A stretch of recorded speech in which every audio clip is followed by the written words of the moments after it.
The Crown LP reach truck handles like shit in the cold. Always has. 17 months I've been running this route, and the hydraulics get sluggish below 40 degrees.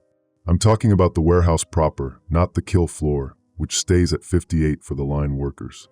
The freezer complex where I spend my shift, that's -10 Fahrenheit on a warm day. The joystick for the forks, you gotta muscle it. Supervisors keep saying they'll get maintenance on it. Sure they will. I've got a load of primals. That's the big cuts, shoulders and loins before they get broken down further. Stacked 6 pallets high. Each pallet, maybe 400 pounds. Jenica's always on my case about the weight limits, says I overload, but the Yale counterbalance in Bay 3 is down for repairs and Delgado's running the other LP on the opposite shift. I'm it. You want product moving floor to freezer in an 8-hour window, you stack heavy. That's the job. My wife Kelsey texted an hour ago. Just, how much longer? I didn't answer yet, because what am I supposed to say? The shift board has me down until 11, but Jenica keeps looking at her tablet, frowning, which usually means some asshole upstream. Slaughter probably, they're always behind, screwed up the count, and we're staying late to make the trucks. The Cisco refrigerator semi is supposed to load at 6 a.m. That's not my problem, except it is, because if product doesn't move, everyone stays. Kelsey's 22 weeks pregnant. Our first. She's got this thing. I can't remember the medical term. Kelsey told me twice, where her blood pressure spikes. Doctor says bed rest. Says no stress.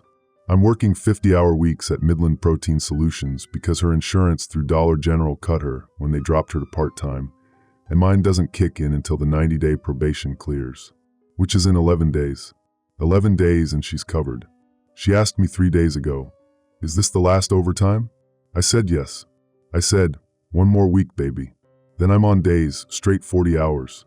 That was stupid, making promises. But she was crying, sitting on our couch with her feet up on the coffee table from Goodwill. Her ankles were swollen, thick as my wrists, and she needed to hear something good. The reach truck beeps backing up, this high-pitched whine that cuts through the freezer noise. The refrigeration compressors run 24/7, this industrial hum that gets into your skull. I've worked louder places. Did a stint at a particle board plant in Ashland where the press was so loud you communicated in hand signals. But the cold makes the Midland noise different. Sharper.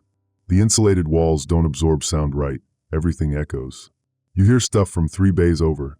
The intercom system is shit, so floor supervisors just yell into the freezer, their voices bouncing around until you can't tell where they're coming from.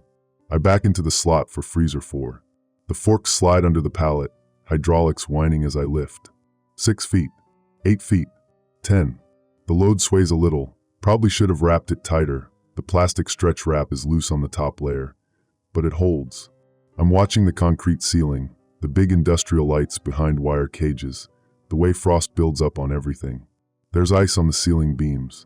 It grows all shift, then maintenance comes through once a week with steam blasters and melts it all off, and then it starts growing again. The whole building is like that, fighting the cold. Losing to it, inch by inch. The radio on my belt crackles. Jenica's voice. "Remy, you copy?" I set the load down in the rack, pull the radio. "Yeah. Where are you on the Ferguson order?" "Finishing freezer 4. Got maybe 2 more hours." Silence. Then, pick up the pace. I don't answer. I back the reach truck out, pivot, head for the next staging area. The floor is smooth concrete, painted safety yellow in the lanes, gray everywhere else. It's slick. Condensation freezes into this invisible layer of ice, and you've got to take corners careful or the back end slides out. Happened to me my second week. Put a pallet through a wall support. Jenica wrote me up. The break room is visible through the plastic strip curtains that separate the freezer complex from the main warehouse. I can see 3 people in there, sitting at the folding tables. Nobody I know well. I keep to myself mostly. That's easier. Less bullshit, less people asking about your life. I did 6 months at the cargo plant in Columbus before this, and the break room there was all gossip and drama. Who's screwing who got fired, who's got warrants. I'd rather just eat my sandwich alone, check my phone, get back on the truck. Kelsey sent another text. I'm looking at it on my phone now, standing next to a pallet of ribeyes. Please come home. Not angry. Just scared maybe. Or tired. Probably both. I text back, soon as I can. That's the best I got. The Crown's battery indicator is at 60%. I've got maybe 3 hours left before it needs a swap, and the charging station is back in the main warehouse, which means a 15-minute walk hauling the dead battery and hooking up a fresh one. I'm trying to time it for my lunch break, but if Jenica's pushing, we might not get a full 30. Sometimes it's 20 minutes, eat standing up, get back on the truck. My back hurts. Lower left, this knot of muscle that's been there since Tuesday. Kelsey used to rub it. She's got strong hands from cashier work. Scanning items all day builds grip strength. But now she's supposed to be resting, and I feel like an asshole asking her to take care of me when she's the one growing a person inside her body. So I just take ibuprofen, the store brand from Kroger, 500 count bottle for $6. There's a weird smell in the air. I notice it backing into the staging area for the next load. It's not the usual meat smell. That's everywhere. You stop noticing after the first week, the faint tang of blood and fat. This is something else. Sharper. Chemical maybe, or medical. Like hand sanitizer mixed with copper. I'm loading the next pallet when I hear shouting from the kill floor. That's one level up, accessed by a concrete stairwell we're not supposed to use unless it's an emergency. Forklift operators stay in the freezer complex and warehouse. Different departments, different supervisors, different pay grades. The kill floor workers make $2 more an hour, but the work is rougher. Standing on concrete for 8 hours, wielding knives covered in blood. I thought about it when I got hired. $2 is $2, but Jenica said I had forklift certification, and that's what they needed. The shouting gets louder. Multiple voices now. Someone's yelling for a supervisor. Someone else is yelling for first aid. I can't make out words, just the tone. Panic. The kind of panic that means someone got hurt bad. Workplace accidents here are, I don't want to say common, but they happen. Last month a line worker named Deshaun caught his hand in the stunning bolt mechanism. They had to call an ambulance. Before that it was some kid, 19 or 20, who slipped on blood and tore his ACL. Workers' comp takes forever to process. People are out for weeks, sometimes months. Management hates it because it screws up the rotation, and they have to pull someone from another station, train them. Everyone's productivity drops. But this sounds worse than usual. The shouting stops suddenly, just cuts off. The refrigeration compressors hum. My reach truck beeps, backup alarm echoing off the walls. I finish loading the pallet, lift it, start moving toward freezer 4. I'm halfway there when Jenica comes through the plastic strip curtains walking fast, talking into her radio. She sees me, changes direction, heads my way. Remy. She's out of breath. You seen Dwight tonight? Dwight's the other forklift driver, Yale Counterbalance in Bay 3. Thought he was off for repairs. He's not answering his radio. I shrug. Maybe he's in the bathroom. For 20 minutes? She's looking at her tablet, swiping through something. I need you to do a run to the loading dock. Cisco truck's here early. They're saying if we don't load now, they're leaving. I've got 2 hours left on Ferguson. Ferguson can wait. Cisco's 4,000 pounds, 10 pallets. They're already staged in Bay 1. You load those now, you'll make your window. I don't argue. It's not worth it. Jenica's been floor supervisor for 6 years. She's got seniority. She's got corporate breathing down her neck about efficiency metrics. You push back, you get fewer hours next schedule. You get put on the shit shifts, overnight weekends, holidays. I pivot the reach truck, head toward Bay 1. The loading dock is on the east side of the building, big roll-up doors that stay closed except when semis are actively loading. Every time those doors open, you get this blast of outside air. In summer it's humid and wrong. In winter it's somehow even colder than the freezer complex, this wet cold that gets in your bones. The 10 pallets are staged like Jenica said. I'm checking the tags, labels with lot numbers and destination codes, when I hear it. From the kill floor. Through the ceiling. A sound I've never heard before. It's human, at least it starts human, but it goes wrong halfway through. Starts as a scream and ends as something else. Something wet and choked in. It stops. I'm standing there, hand on the joystick, listening. The refrigeration compressors hum. The reach truck idles. My breath makes fog in the cold air. Then the screaming starts again. Multiple voices this time.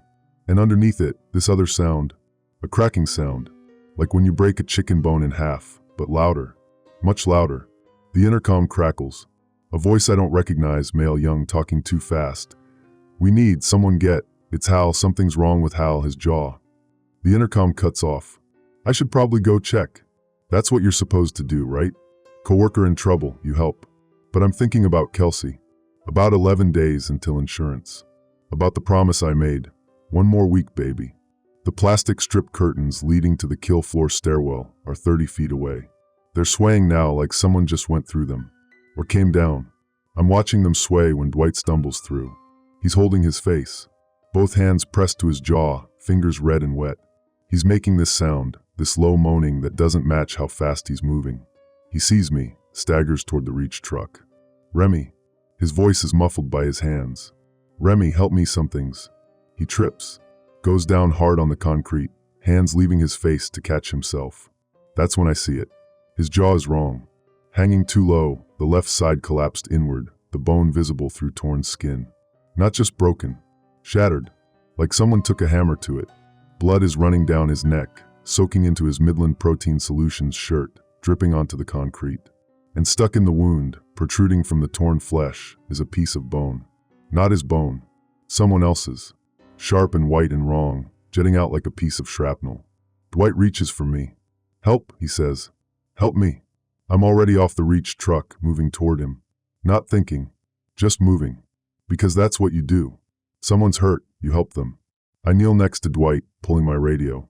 Jenica, we got an emergency in Bay 1. Dwight's hurt bad, we need. Dwight's hand closes on my wrist. His grip is strong. Too strong. His eyes are, they're not right. The pupils are dilated, huge and black, and he's not looking at me.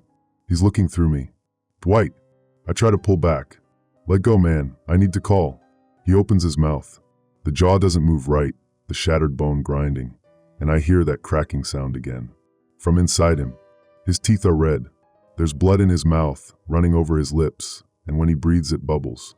The piece of bone, the splinter from someone else, shifts. It catches the fluorescent light. Sharp as glass. Dwight lunges. I jerk backward, lose my balance, go down on the concrete. Dwight's on top of me, hands grabbing, his broken jaw working like he's trying to bite me, but the bone won't cooperate. He's making sounds. Not words. Just sounds. I'm shoving him, trying to get him off, and my hand catches on the bone splinter.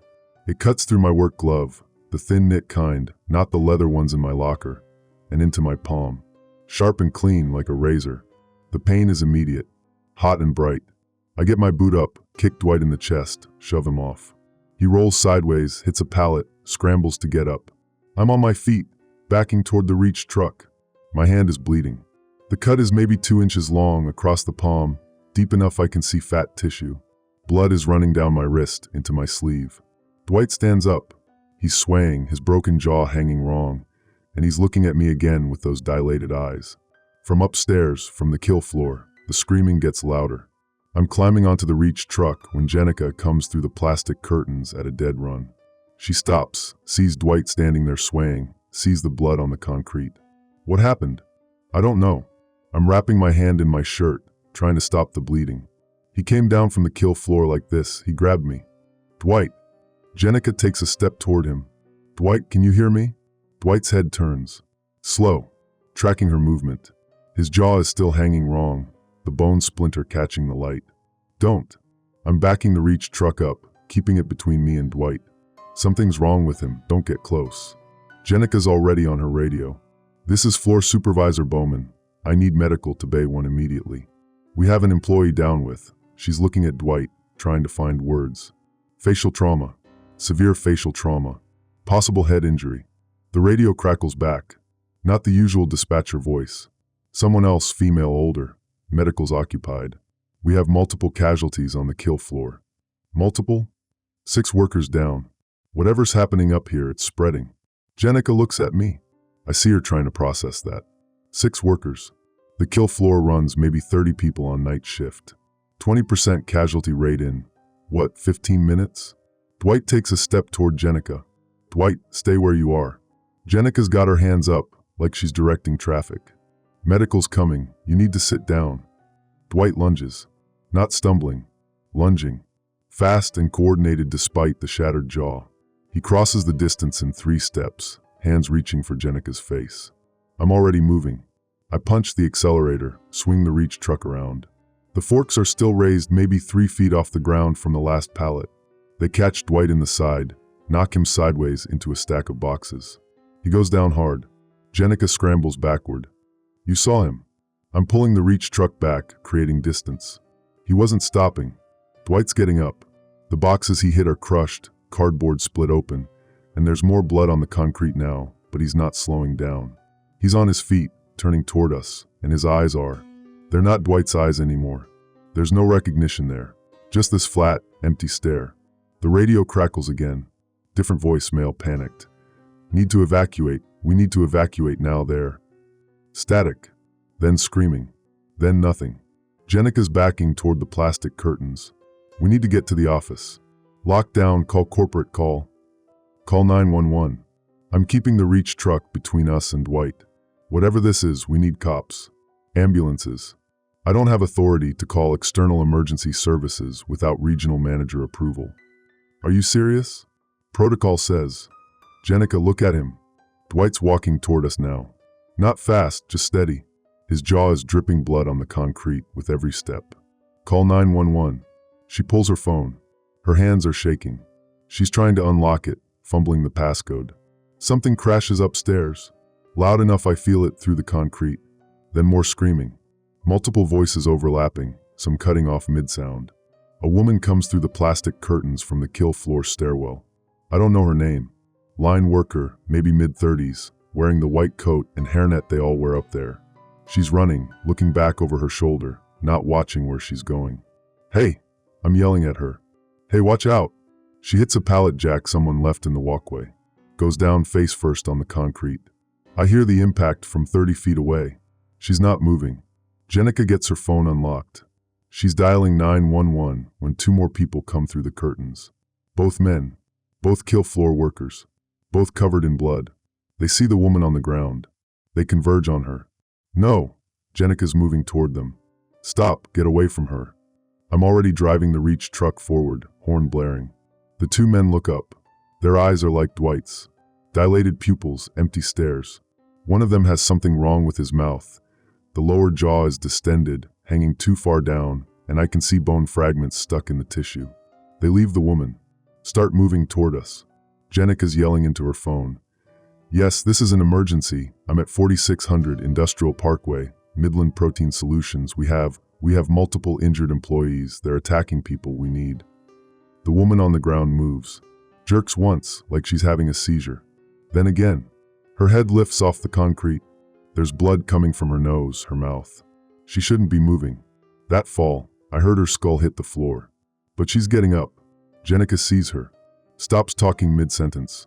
Oh Jesus. I grab Jenica's arm, pull her onto the reach truck with me. There's barely room for two people on the operator platform, but I shove her in behind me, hit the accelerator. The crown lurches forward, squealing on the concrete. Where are we going? Jenica's pressed against my back, holding onto the cage bars. Freezer complex. I'm driving fast now, too fast, the back end sliding on corners. Those doors lock from inside, 3-inch steel, they can't get through. We can't just abandon. You want to help them? Look at them. She looks back. Dwight and the three from the kill floor are following us. Not running, walking. This steady, coordinated pace that's somehow worse than running. Like they know they don't need to hurry. I drive through the plastic strip curtains into freezer 2. The temperature drops immediately. The warehouse proper stays around 40. The freezers are -10. My breath fogs. The cut on my hand is throbbing, blood soaking through the makeshift bandage I made from my shirt. The control panel for freezer 2's door is mounted on the wall next to the entrance. Big red button for emergency close, smaller green button for normal operation. I'm off the truck, hitting the red button. The door starts closing. Heavy steel panels sliding down from the ceiling, motor grinding. It takes 15 seconds. 15 seconds watching Dwight and the others walk toward us across the warehouse floor. The door seals shut. 3 inches of insulated steel between us and them. I can hear them on the other side. Not words, just sounds. Hands slapping against metal. Jenica's on her phone again, pacing. Yes, I'm still here. The situation has escalated. We have, she's looking at me. How many people attacked us? For that I saw. But there were more screaming upstairs. At least 10 casualties, she says into the phone. Possibly more. They're exhibiting, I don't know how to describe it. Violent behavior. Confusion. They're not responding to verbal commands. The slapping on the door continues. Steady rhythm. Patient. I'm looking at my hand. The cut is deep. Still bleeding despite the pressure. I need actual first aid, bandages, antiseptic, stitches probably. The first aid station is in the main warehouse. On the other side of that door. How long until police arrive? Jenica's asking. Then her face changes. What do you mean you have multiple calls? From where? She listens. I watch her expression go from confused to scared. Okay, we'll shelter in place. Just, please send someone as soon as possible. She hangs up, looks at me, is getting calls from 6 different locations. Some kind of outbreak. They can't give me an ETA on response. What kind of outbreak? They wouldn't say, or they don't know. She's looking at the door. The slapping continues. That dispatcher asked me if anyone was bitten or scratched. I look at my hand, the cut from the bone splinter. Sharp and clean through the palm. Remy, let me see your hand. I said I'm fine. She grabs my wrist, unwraps the makeshift bandage. The cut is worse than I thought. Deeper. The edges are clean, but there's something wrong with the tissue around it. The skin looks gray, discolored. You need stitches and antibiotics. She's wrapping it again tighter. When did this happen? When Dwight grabbed me. His jaw, there was bone sticking out of it, not his bone, someone else's. It cut through my glove. Jenica goes quiet. She's thinking. I can see her running through scenarios, probabilities, protocols. The dispatcher asked about bites and scratches, she says slowly.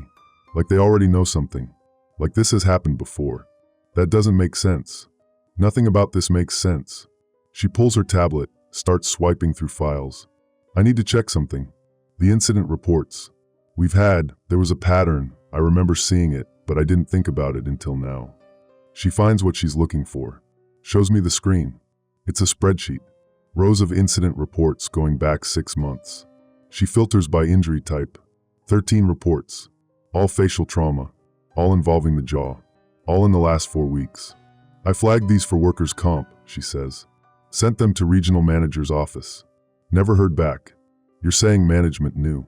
I'm saying I filed 13 reports about the same injury pattern in the same 4-week period, and nobody from corporate ever responded. No investigation. No safety review. Nothing. The slapping on the door stops. Sudden silence except for the refrigeration compressors. Jenica and I look at each other. Maybe they left, she says. Maybe. I'm not moving toward that door. Something in my gut, the same instinct that kept me alive 6 years at the particle board plant, kept my fingers attached running machinery for minimum wage, says they didn't leave. My phone buzzes. Kelsey, are you okay? The news is showing something at a meat plant. I text back one-handed. I'm fine. Staying inside until police arrive. I love you. She responds immediately. I love you too. Please be careful. I'm putting my phone away when I hear it. From somewhere else in the freezer complex. Bay 3 maybe, or Bay 4. The sound of metal scraping metal. Then a crash. Then nothing. There's other ways into the freezers, I say. Jenica's already moving, heading toward the interior access doors that connect the different freezer bays. The ventilation system. The loading dock. The emergency exits. Can we lock those? From inside each bay, yes. But if someone's already in one of the other freezers. She doesn't finish the sentence. She doesn't need to. We're running now, through freezer 2 into freezer 3, the cold burning in my lungs. The lights are motion activated. They flicker on as we pass, throwing shadows across the racks of frozen meat. Everything is white with frost. The walls, the ceiling, the concrete floor. It's like running through a tomb. Freezer 4's door is open. We stop at the threshold. Inside, someone's moving between the racks. I can hear footsteps. Slow and steady. Not hurrying. Jenica raises her voice. This is Floor Supervisor Bowman. Identify yourself. The footsteps stop, then start again, coming toward us. A figure emerges from behind a rack. Male. Young, maybe early 20s. I recognize him from break room. Troy something worked on the kill floor. His jaw is shattered. Bone splinters protruding from the left side of his face. He sees us. Starts walking faster. I grab Jenica, pull her back into freezer 3. We slam the connecting door, throw the bolt. It's not steel like the main doors. Just reinforced fiberglass with a standard deadbolt. Better than nothing. Troy hits the door on the other side. Once.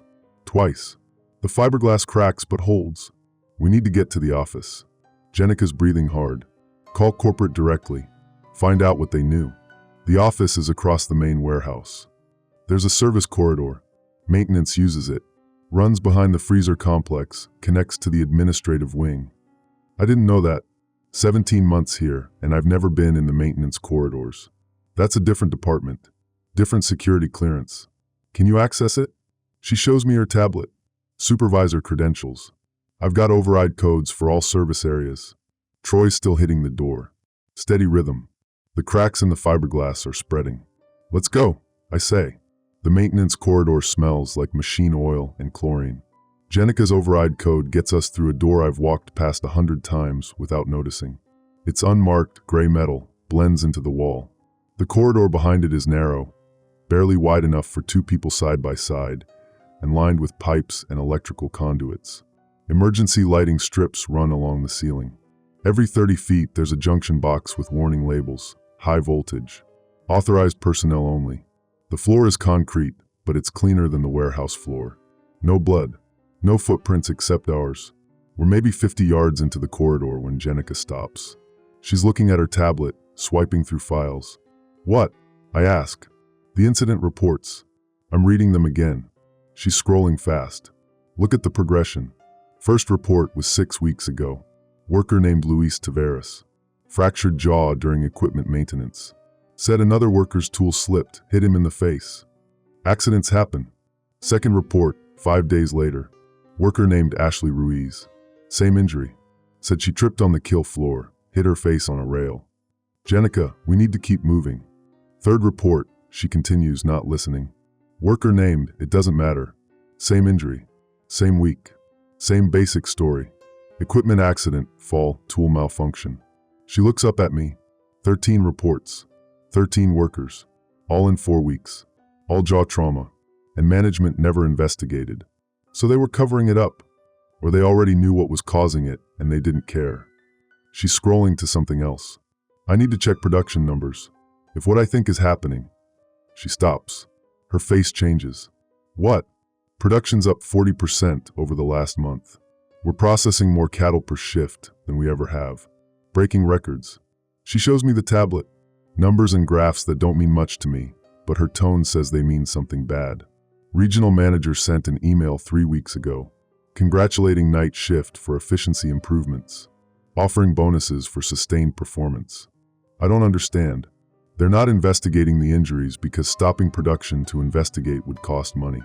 And the injuries aren't severe enough, or weren't until tonight, to trigger mandatory OSHA reporting. So they just kept running the line. She's shaking now. Not from cold, from anger. They knew people were getting hurt. They knew there was a pattern. And they paid bonuses to keep everyone working faster. The maintenance corridor intersects with another corridor. Jenica checks her tablet, takes the left branch. We're going uphill now, slight incline. Must be heading toward the administrative wing, which is on a raised foundation. I remember that from orientation, they explained the warehouse was built on a slope and the offices were elevated for flooding reasons. My hand. I'm looking at the cut. The gray discoloration around the edges has spread. It's maybe a ½ inch into healthy tissue now, darker than before. It's getting worse. Jenica examines it. Doesn't touch, just looks. Does it hurt? Not as much as it should. It's numb. Like I slept on it wrong. That's not good. I know it's not good. We keep walking. The corridor takes another turn, opens into a wider space, some kind of mechanical room. Big industrial air handlers, water heaters, electrical panels. There's a door on the far side marked administrative access. Jenica tries her override code. The panel beeps red. Access denied. That's not right. She tries again. Same result. My code should work for all service areas. Can you call someone? Get a different code. Everyone who'd have higher clearance than me is either regional management, who aren't answering their phones, or, she stops. Looks at me. Or they're in the building. In the office wing. I'm thinking about the layout. The administrative wing has its own entrance from the parking lot. Separate from the warehouse entrance. If management's in there, they might not even know what's happening in the warehouse yet. Or they know and they lock themselves in. Either way, we're stuck out here. We need another way in, I say. There's the main office entrance. Through the warehouse. Where Dwight and the others are. Or the external entrance. Through the parking lot. I'm considering that. The external entrance means leaving the building. Going outside. It's maybe 30 yards from the warehouse exit to the office entrance. Exposed ground. We'd be visible from the warehouse windows, from the loading dock, from anywhere. But we'd be outside, away from the infected workers. And my truck is in that parking lot. I could get to my truck, drive home, get Kelsey, get out of the city. Leave this whole thing behind. Except the gray discoloration on my hand. The numbness spreading up my forearm now. The cut from Dwight's bone splinter, or from whoever Dwight attacked before me, or from whoever started this chain 6 weeks ago when management decided production numbers mattered more than safety investigations. Remy, Jenica's watching my face. What are you thinking? I'm thinking about Kelsey. The words come out before I can stop them. I'm thinking I promised her this was the last overtime. I'm thinking I need to get home. We need to get to the office first. Find out what management knows. Call corporate, call CDC, call whoever handles this kind of thing. You really think they're going to tell the truth? After covering up 13 injury reports. She doesn't answer. She's looking at the access denied panel like it personally offended her. I pull my phone. 3 missed calls from Kelsey. I'm calling her back when my hand spasms. Not painful. Just movement I didn't initiate. My fingers curl and uncurl on their own. Kelsey. She answers on the first ring. Baby, I need you to listen to me. The news says there's an outbreak. Her voice is high, scared. They're showing police cars at multiple locations. They're saying people should stay inside, lock their doors. Remy, what's happening? I don't know exactly. People at work got sick. They're acting violent. I'm safe right now. I'm locked in a maintenance area with my supervisor. Are you coming home? The question I've been avoiding. The question I knew she'd ask. Soon as I can. That's what you said an hour ago. I know, baby, I'm trying. My hand spasms again. Harder this time. The phone almost slips from my grip. Remy, are you okay? There's a lot happening. I need to go, but I'll call you back as soon as I know more, okay? Okay. I love you. I love you too. I hang up. Jenica's staring at my hand. How long? She asks. How long what? How long until you're like them? Until you change. I look at the gray discoloration. It's past my wrist now, creeping up my forearm. The skin looks dead, mottled, like frostbite, but without the cold. I don't know. We need to get you medical attention. Real medical attention. Hospital. Hospitals are probably overrun if this is happening at multiple locations. Then what do we do? I don't have an answer. I'm thinking about Kelsey. About 11 days until insurance. About the promise I made. About the cut on my hand that's spreading like rot through tissue. The loading dock, I say. In Bay 1. There's a first aid station there. Industrial strength.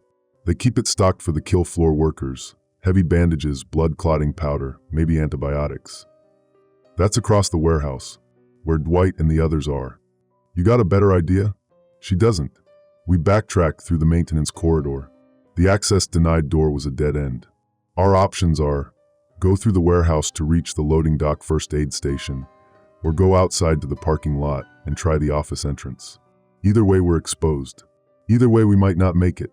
If we go to the loading dock, Jenica says, and we get the medical supplies, then what? Then I treat my hand. Then we figure out next steps. And if you can't treat it, if whatever's happening to you is already too far gone, I stop walking, turn to face her. What are you asking? I'm asking what we do if you turn into one of them. The question hangs in the cold air between us. The maintenance corridor's emergency lights hum. Somewhere distant I hear metal scraping metal. Could be the infected workers trying to break through doors. Could be the building settling. Could be anything. We cross that bridge when we get to it. I say, that's not an answer. It's the only answer I've got. We reach the door we came through. Jenica checks her tablet. She's got a security camera feed pulled up, showing the warehouse floor. I can see movement. 3 figures. They're scattered across the floor, walking in different directions. Just wandering. Where's Dwight? I ask. I don't see him. And the woman who fell. The one who got back up. I don't see her either. That's worse somehow. Not seeing them. Not knowing where they are. Jenica switches, camera feeds. Shows me the loading dock. Bay 1, where we left the reach truck. The first aid station is visible on the wall, red cross on white metal. 50 feet from the door we're about to go through. And standing between us and the first aid station, partially hidden behind a pallet stack, is Dwight. He's not moving. Just standing there. His broken jaw hangs wrong. His shirt is black with blood. He's facing the door we're about to open, like he's waiting. He knows we're in here, Jenica whispers. He can't know. There's no way. Then why is he standing there? Why isn't he wandering like the others? I don't have an answer. I'm looking at Dwight through the camera feed, watching him stand motionless, and something about it is worse than watching him chase us. The stillness. The patience. My hand spasms again. The gray discoloration is past my elbow now. We need those medical supplies, I say. We need them now. If we open that door, he'll attack. Then we distract him. The reach truck is still out there. I can remote start it. The key fob has ranged through the door. We start it. He goes for the noise. We run for the first aid station. That's a terrible plan. You got a better one? She doesn't. I pull my key fob. My hands are shaking, from cold or fear or the infection spreading through my arm. I can't tell anymore. I aim the fob at the door, hoping the signal carries through the metal and fiberglass. Ready? I ask. Jenica nods. She's got her tablet ready to watch the camera feed. I press the button. Through the door, faint, I hear the reach truck beep. Once. Twice. The backup alarm. On the camera feed, Dwight's head turns. Toward the sound. He starts walking. Now, Jenica says. Go now. I throw the door open. Cold air rushes in from the warehouse. We're running, not thinking, just moving toward the first aid station on the wall. 50 feet. 40. 30. Dwight sees us. Changes direction. Starts running. 20 feet. He's fast. Faster than he should be with that injury. His jaw hangs wrong, blood spraying with each step, but his legs work fine. Better than fine. 10 feet. I reach the first aid station. Yank it open. Bandages, antiseptic, clotting powder, syringes. I'm grabbing everything, shoving it in my pockets. Jenica screams. I turn. Dwight has her. His hands are on her shoulders, pulling her toward his broken jaw. She's fighting, kicking, trying to break free. I grab a forklift pry bar from a tool rack. 30 inches of solid steel. I'm across the distance in 3 steps, swinging. The bar catches Dwight in the side of the head. The impact is solid. He staggers, releases Jenica, turns toward me. His eyes are completely black now, dilated pupils swallowing the iris. There's nothing human left in them. I swing again, catch him in the chest. He goes down. Run, I tell Jenica. Back to the maintenance corridor. We're running. Dwight's getting up behind us. The other infected workers are converging from different parts of the warehouse now. They heard the noise. They're coming to investigate. We hit the maintenance door. Jenica slams it shut, throws the bolt. On the other side, bodies hit the door. Hands slapping metal. That patient, steady rhythm. Jenica slides down the wall, sitting on the concrete floor. She's crying. Not loud. Just. Tears running down her face while she stares at nothing. I'm opening the first aid supplies. Bandages, antiseptic, clotting powder. I pour the powder on my cut. It's supposed to promote clotting, stop bleeding. The infection has spread to my shoulder now. The powder does nothing. It's not working, I say. Jenica doesn't respond. I try the antiseptic. Pour it directly on the wound. It should burn. Should hurt. I feel nothing. The tissue is dead. Gray and mottled and spreading. My phone buzzes. Kelsey, please come home. I can't go home. Not like this. Not with this infection spreading through me. If I go home to Kelsey, if I'm infected, if I change, I'll hurt her. I'll hurt the baby. I look at Jenica. She's still crying. She's my supervisor. She's responsible for safety protocols. She filed 13 injury reports and management ignored them all. She's probably thinking about that right now. About how she tried to do the right thing and it didn't matter. We need to make a choice, I say. We can try for the parking lot. Get to my truck. Get out of here before this spreads further. And go where? Your home. Where your pregnant wife is? The question hits like a punch. Or, I continue, we can try for the office. Get answers. Find out what management knew and when they knew it. What's the point? We already know they covered it up. The point is evidence. Documentation. Something that can't be buried when this is over. When this is over, she laughs. It's not a happy sound. Remy, look at your arm. Look at what's happening to you. This isn't going to be over. She's right. The gray discoloration is at my shoulder. My entire arm is numb. I can still move my fingers, barely, but the control is degrading. Soon I'll be like Dwight. Like all of them. Soon I'll be something Kelsey needs to run from instead of wait for. Then we find out what management knew, I say. We get that documentation. We make sure someone knows the truth about what happened here. About why this happened. For what? Justice? Accountability? She's standing now. They're going to blame us. Blame the workers. Say we didn't follow safety protocols. Say we were careless. So we prove otherwise. We get the incident reports, the production numbers, the emails congratulating everyone for working faster despite the injuries. Jenica wipes her face. Looks at me. You really think that matters? It has to matter. Why? Because if it doesn't, then what's the point of any of this? What's the point of filing reports, following protocols, trying to do things right? What's the point of? My voice breaks. I'm thinking about Kelsey, about promises made, about 11 days until insurance coverage, about every extra shift I worked, every hour away from home, every time I chose the paycheck over being there for her. And for what? So I could get infected in a warehouse while management covered up safety violations to hit production targets? Okay, Jenica says. Okay, we'll try for the office. We'll get the documentation. But Remy, she looks at my arm. If you change, if you become like them, I can't. I won't be able to help you. I know. I'm not saying that to be cruel. I'm saying it so you understand. You need to be prepared for. I know, I say again. We don't say what happens then. We don't need to. The slapping on the door continues. Patient. Steady. Waiting. We find another access point to the administrative wing. Service elevator used for moving office supplies. Jenica's override code works on this panel. The elevator is small, 4 feet square, exposed cables visible through wire cage walls. It shudders when we step inside. Going up. The administrative wing is 2nd floor, above the warehouse offices. My arm is completely gray now. Numb from shoulder to fingertips. I can barely grip the pry bar anymore. The elevator stops. Opens onto a carpeted hallway. Fluorescent lights. Motivational posters on walls.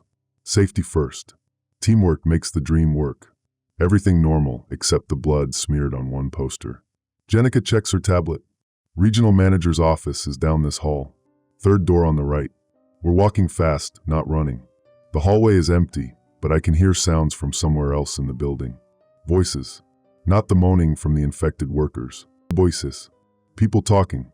The regional manager's door is closed. Jenica tries the handle. Locked.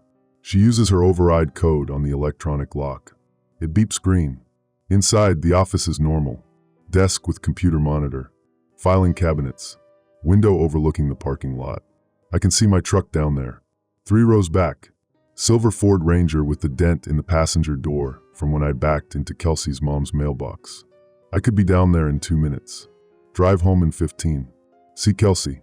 Hold her. Tell her I'm sorry for every promise I broke, every shift I chose over being with her. Except I'd be bringing the infection home with me. Jenica's at the computer. It's password protected. Can you get in? Not without the password.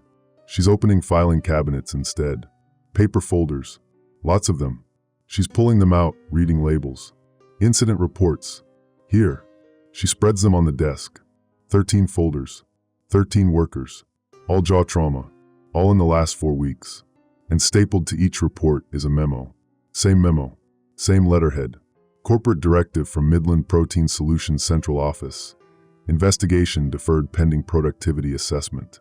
They knew, Jenica says. Corporate knew. They made a decision to defer investigation because stopping production to investigate would impact quarterly targets. She's taking photos with her phone. Every memo. Every incident report. Evidence. My arm spasms. Hard enough I drop the pry bar. It clatters on the floor. When I try to pick it up, my hand won't close around it properly. The fingers move, but there's no strength. Remy. Jenica's watching me. How long do you think you have? I don't know. Hours maybe. Or minutes. I don't. A door opens down the hallway. Footsteps. Someone's coming. Jenica and I freeze. She moves to the office door, looks out through the gap. It's them, she whispers. 3 of them. Office workers by the look of them. Their jaws. She doesn't finish. She closes the door quietly. Throws the deadbolt. The footsteps get closer. Stop outside the door. I hear breathing on the other side. Wet and labored. Then the door handle rattles. Once. Twice. Testing. Jenica's backing away from the door. She's got the incident report folders in her hands. The photos on her phone. Evidence of corporate negligence. Evidence that might not matter if we don't survive to share it. The window, I say. Fire escape? She checks. No fire escape. Just a straight drop to the parking lot. How far? 20 feet. Maybe more. The door shutters. They're hitting it now. The deadbolt holds, but the door frame is standard office construction. Hollow core. Not meant for this. We need to go, Jenica says. Back to the elevator. They're between us and the elevator. Then we find another way down. The door frame cracks. Splinters showing. The deadbolt is bending. I'm looking at the window. At my truck in the parking lot. At the 20-foot drop. We jump, I say. Are you insane? You got a better idea? The door breaks. Hangs crooked on its hinges. 3 figures push through. Office workers. Button-up shirts and khakis. Their jaws are destroyed. Hanging wrong. Bone splinters protruding. Jenica's at the window trying to open it. It's sealed. Painted shut or locked from outside. She picks up a stapler from the desk, swings it at the glass. The window cracks. Second hit, it breaks. Glass falls away. Cold air rushes in. The infected workers are crossing the office. Slow. Deliberate. Like they know we're trapped. Jump, I tell Jenica. I'm right behind you. She hesitates. Looking at me. At my gray arm. At the infected closing in. Jenica, go. She climbs through the window. Hangs from the sill for a moment. Then drops. I hear her hit the pavement below. A grunt of pain. Then, I'm okay. Jump. I'm moving toward the window when my leg collapses. The infection. It's not just my arm anymore. It's spreading through my whole body. I go down on the carpet. Try to stand. My leg won't support weight. The infected workers reach me. Hands grabbing. Their broken jaws working, trying to bite, but the bone fragments won't let them close their mouths properly. So they just grab, pull, trying to bring me toward them. I've still got the pry bar. I'm swinging one-handed, catching one in the knee. He goes down. The other 2 keep coming. Jenica's face appears in the window. Remy, come on. I'm crawling. Dragging myself across the carpet toward the window. My leg is dead weight. The infected workers are on top of me. One grabs my ankle. I kick, connect with something soft. They release. I reach the window. Pull myself up on the sill. Look down. 20 feet to parking lot asphalt. Jenica's there, looking up. You have to jump, she yells. Behind me, hands grabbing my shirt. I don't think. Just go. Push off the sill, fall. The landing is bad. I hit wrong, left side first. Something cracks. Ribs probably. The pain is sharp and immediate. I'm on my back on the asphalt, looking up at the broken window. Jenica's pulling me. Get up. We need to move. I can't move. My leg won't work. My ribs are screaming. The infection has my whole left side now. Leave me, I say. Get in my truck. Keys are in my pocket. Go. I'm not leaving you. Jenica, look at me. I'm turning into one of them. You need to go. She's digging in my pockets for the keys. Finds them. Looks at me. At the gray spreading across my face now. I can feel it. Cold. Numb. I'm sorry, she says. For what? For filing those reports. For thinking it would matter. For, her voice breaks. For not stopping this before it got to you. Not your fault. Yes, it is. I knew something was wrong. I should have stopped the shift. Should have refused to let people work. Should have. Called OSHA yourself. Called the news. Done something instead of trusting the system. She's crying again. I thought following protocol would protect people. I thought doing things right would matter. I want to tell her she did everything she could. That she tried. That sometimes trying isn't enough. But my jaw is starting to hurt. Deep ache. Like pressure building behind the bone. Go, I tell her. Now. She stands. Backs toward my truck. She's holding the keys, but she's not leaving. She's watching me. The pressure in my jaw increases. I hear cracking. From inside my skull. The bone is fracturing. I can feel it. Splinters forming. Getting ready to eject. Jenica, run. She runs. Gets to my truck. Fumbles with the keys. Gets in. The engine starts. My jaw splits. I feel it happen. The mandible fractures diagonally, left side to right. The pain is catastrophic. Worse than anything I've ever felt. Worse than the particle board press catching my hand. Worse than the forklift rolling over my foot at Cargill. And then the pain stops. Just gone. Replaced by nothing. By absence. The bone splinters eject. I feel them leave my face. Sharp fragments cutting through tissue, through lips, through skin. They spray across the asphalt like a shattered mask. Blood follows. Hot on my face. On my neck. I'm trying to stand. My body moves, but it's not me moving it anymore. Something else. Something using my muscles, my bones, my hands. I can see Jenica in my truck. She's got the driver's door open. She's holding her phone. Taking a photo. Of me. Of what I've become. Evidence, I think. That's evidence. Document everything. Make sure someone knows. The thought is distant. Fading. Like trying to remember a dream. My body is standing now. Walking. Not toward Jenica. She's already reversing the truck, backing out of the parking space, leaving. I'm walking toward the warehouse entrance. Where other workers are. Where warm bodies are. Where? No. Some part of me. Some fragment of Remy that's still in here. Still conscious. Is screaming. No. Not the warehouse. Not the workers inside. Not more people to infect. But I'm not in control anymore. My body walks to the entrance. Pushes through the door. Into the warehouse. Inside, I can hear them. Heartbeats. Breathing. Warm blood moving through warm bodies. Everything sounds different now. Clearer. More immediate. There's someone in Bay 2. I can hear their heartbeat from 50 yards away. Scared. They're hiding behind a pallet stack. My body moves toward them. Not running. Walking. Patient. Like Dwight was. Like all of them are. Because we don't need to hurry. We have all the time in the world. The person behind the pallet is young. Female. I don't know her name. Kill floor worker maybe. She sees me coming. She runs. I follow. Not because I want to. Because I have to. Because that's what this thing inside me does. It hunts. It infects. It spreads. She makes it 10 yards before I catch her. My hands grab her shoulders. She's screaming. Fighting. My jaw tries to bite, but the bone fragments are ejected. The mandible is shattered. I can't close my mouth properly. So instead my hands find her face. Find her jaw. The infection knows what to do. It's done this before. Dozens of times. Hundreds maybe. Pressure. Twisting. The sound of bone fracturing. She stops screaming. Stops fighting. Goes limp in my arms. I release her. She falls. Doesn't move for several seconds. Then she does. Gets up. Her jaw is broken now. Hanging wrong. Just like mine. Just like all of ours. She looks at me. Her eyes are black. Dilated pupils swallowing everything human. Together, we walk deeper into the warehouse. Looking for others. Looking for more. Somewhere distant, miles away maybe, or just in another room. I hear sirens. Police. Ambulances. Too late. Too late for this warehouse. Too late for this city probably. Too late for Kelsey. The thought hits like glass. Sharp. Cutting. Kelsey. Home. Waiting. She'll hear the news. She'll wait for me to call. I won't call. I can't call. My hands don't work that way anymore. My mind doesn't work that way anymore. She'll wait all night. Calling my phone. Leaving messages. Getting more scared with each hour I don't respond. And I'm here. In this warehouse. Spreading infection. Becoming the thing I was trying to escape.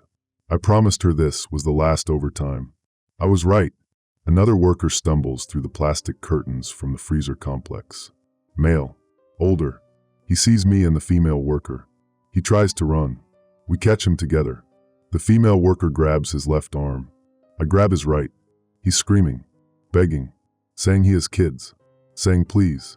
The infection doesn't care. It never cares. That's not what it's for. My hands find his jaw. Apply pressure. The bone cracks like everything I promised to protect. Like every good intention. Like 11 days until insurance coverage. Like a marriage that won't survive this. Like a baby who'll grow up without a father. Like the last shred of humanity I'm watching disappear into whatever this thing is that's using my body. The worker stops screaming. Goes limp. Falls. Gets up. Joins us. 3 now. Walking deeper into the warehouse. Where more heartbeats wait. Where more warm bodies need to be converted. Where the infection needs to spread. Because that's what infections do. They spread. They don't care about promises. They don't care about insurance. They don't care about pregnant wives waiting at home. They just spread. And spread. And spread. Somewhere in the distance, getting fainter, I hear my phone buzzing. Kelsey calling. One last time probably. One last chance to answer. To tell her I love her. To tell her to run. To tell her. But I can't answer. My hands won't work that way anymore. The phone stops buzzing. The sound fades. Everything fades. Except the hunting. The infection. The need to spread. That never fades. That's all that's left now. 3 months later, Jenica testifies. Federal investigation. She's got the photos. The incident reports. The corporate memos. Investigation deferred pending productivity assessment. 13 workers. For weeks. Management knew. She watches the testimony from somewhere I can't fully access anymore. The part of me that's still Remy, fragmented, fading, barely coherent, knows she's there. Knows she survived. Got out. Used my truck. My keys. Made it to authorities. She did what I asked.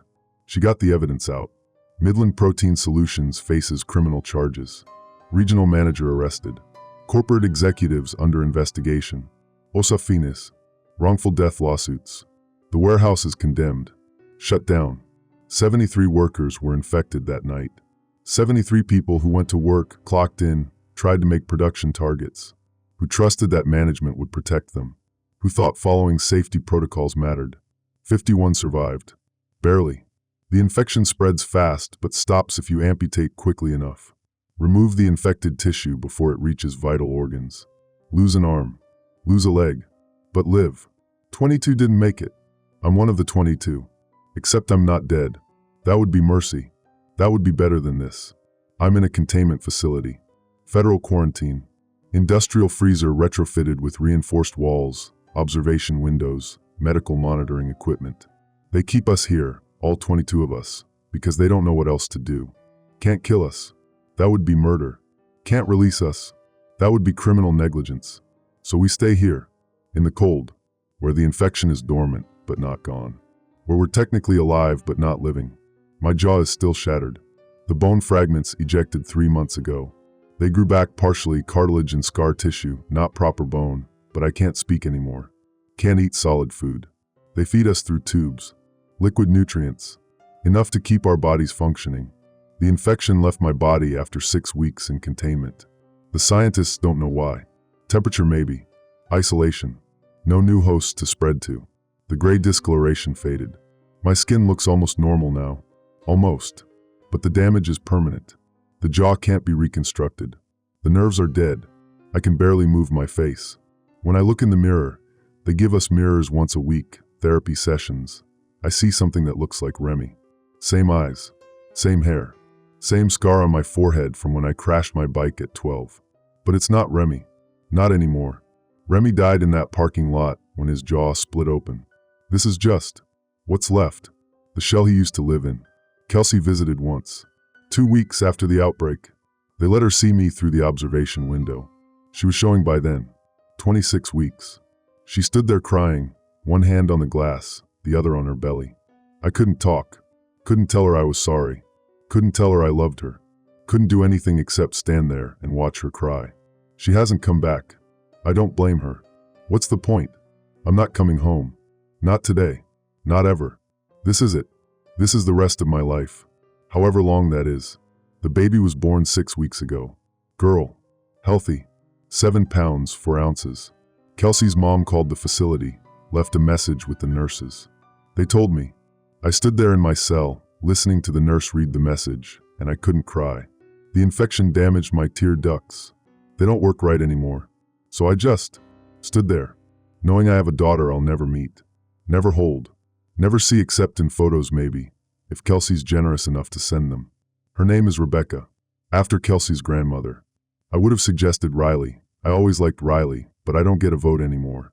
I'm not her father. Not legally. Kelsey filed paperwork. Remy Porter died in the line of duty. Industrial accident. That's what the death certificate says. The thing in containment that used to be Remy Porter, that's someone else's problem. The nightmares are worse than the reality. I still have nightmares. The infection didn't take that. I dream about the warehouse, about the female worker I infected, about the older man who said he had kids, about the way his jaw cracked under my hands. I dream about all 73 people I helped infect that night, walking through the warehouse, hunting, converting, spreading. In the dreams I'm still in control. still making choices. But I'm choosing to hunt, choosing to infect, choosing to fracture jaws and spread bone splinters. I wake up, if you can call it waking up when you barely sleep anymore, and I know the dreams are lies.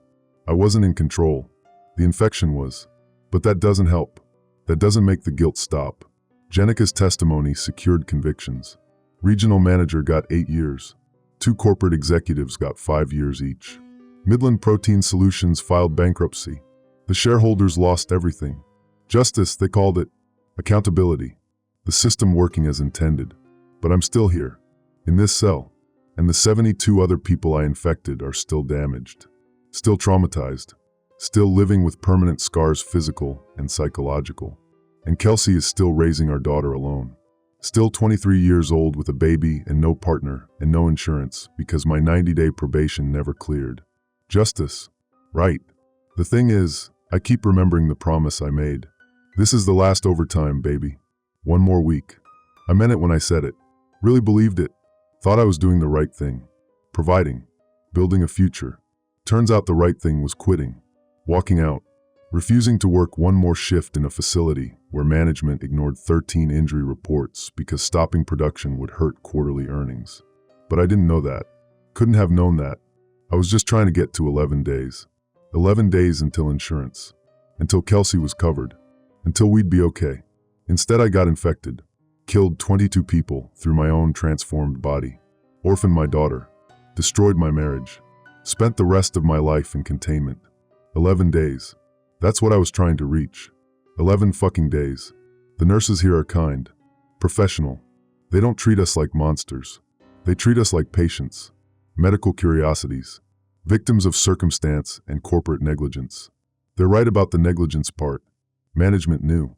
They chose profits over safety. They let the infection spread because investigating would slow production. But victims? I don't know.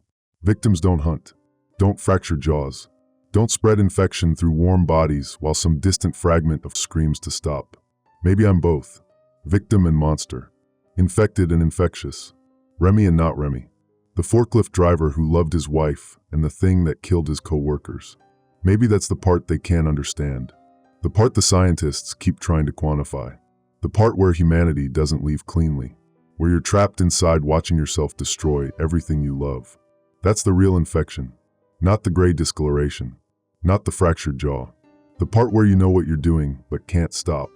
Can't save anyone. Can't even save yourself. They're talking about trials now. Experimental treatments. Reconstruction surgery. Maybe I can get my jaw fixed. Maybe I can learn to speak again. Maybe someday I can leave containment. And go where? Home to a daughter who doesn't know me? Home to a wife who legally buried me? Home to a life that ended 3 months ago in a warehouse parking lot? There's no home anymore. There's just this cell. This cold.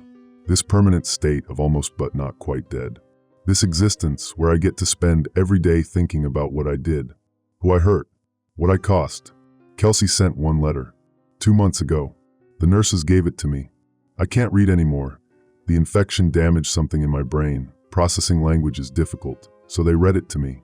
She said she forgives me. Said she knows it wasn't my fault.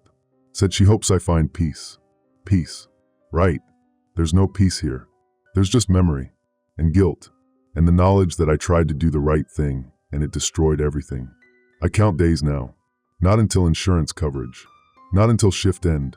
Just days. One after another. Identical. Cold. Empty. 93 days since the outbreak. 93 days since I became this thing. 93 days of watching myself exist without living. Maybe tomorrow they'll find a cure. Maybe tomorrow I'll wake up fixed. Maybe tomorrow Kelsey will visit with Rebecca and let me see my daughter through the observation glass. Maybe. But probably not. Probably I'll wake up tomorrow in this cell. Still damaged. Still guilty. Still counting days that don't lead anywhere. Still remembering the promise I made to Kelsey. This is the last overtime. I was right about that at least. It was the last overtime. Just not the way either of us thought it would be.